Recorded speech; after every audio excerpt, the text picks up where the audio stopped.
அனைவருக்கும் இனிய காலை வணக்கம். இன்று சட்டசபையில் முஸ்தபா என்பவரும் தாகிரா என்ற பெண்மணியும் ஆற்றிய உரைகளை கேட்ட பிறகு இந்த பதிவை நான் இடுகிறேன். திமுகவிலேயே மறைந்த அமைச்சர் சாதிக் பாட்ஷா, ரஹ்மான் கான் மற்றும் இன்றைய டிபிஎம் மைதீன் கான் மற்றும் செஞ்சி மஸ்தான், ஆவடி நாசர் முதல் அப்துல்லா, எக்ஸ் எம்பி ராசாத்தி சல்மா எம்பி போன்ற பலரும் பணியாற்றி வந்திருக்கிறார்கள். இந்த கழகத்தில் திமுகவில் இருந்த முஸ்லிம் எம்எல்ஏக்கள் யாராவது தனது மத அடையாளமான தொப்பியை வைத்து கொண்டு சென்றதாகவோ அல்லது தங்களுடைய அடையாளமான ஹிஜாப் அணிந்து சென்றதாகவோ எனக்கு தெரியவில்லை. திமுகவிலேயே உள்ள இஸ்லாமியர்களும் சரி, கிறிஸ்தவர்களும் சரி, தங்கள் வீட்டிலேயே மதத்தை கடைபிடிப்பார்களே தவிர பொதுவெளியில் மத ரீதியான கருத்துக்களை தெரிவிக்க மாட்டார்கள்.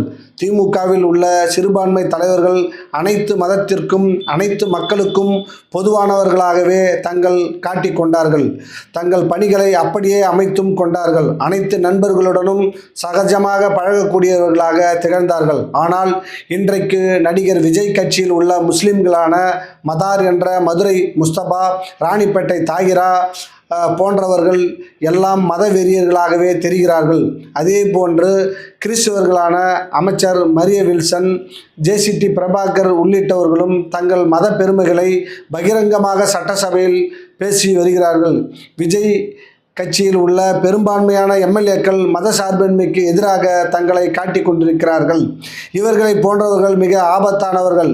எதிர்கால தமிழகத்திற்கு இது நல்லதே அல்ல. நடிகர் விஜய் இதை கவனிக்க வேண்டும். பூண்டி கலைவாணன் அண்ணன் அவர்கள் மட்டும் சபாநாயகரிடம் இதைத்தான் சென்று சொல்லி இருப்பார் என்று நான் நினைக்கிறேன். திமுக ஆட்சியில் இப்படி யாராவது பேசியிருந்தால் 2 மணி நேரத்தில் தமிழகம் முழுவதும் பாஜக போராட்டம் நடத்தியிருக்கும். இப்போதும் ஆளும் பாஜக அரசு மௌனமாக இவைகளை ரசித்து கொண்டிருக்கிறது. நடுநிலை இந்துக்களும் கவலையோடு இவைகளை பார்த்து வருகிறார்கள் தெரிகிறது. ஆன்மீகவாதிகளாக இருக்கும் எனது இந்து நண்பர்கள் நிறைய பேர் திமுகவை கரிசனத்தோடு பார்க்க தொடங்கி இருப்பதை நான் அறிந்து கொண்டிருக்கிறேன். திமுக ஆட்சி இருந்தபோது இப்படியெல்லாம் நடக்கவில்லையே.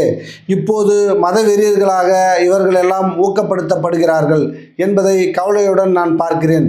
அதே நேரத்தில் பாஜகவும் கண்டுகொள்ளாமல் இருப்பது ஏன் என்று அவர்கள் பேசத் தொடங்கிவிட்டனர்.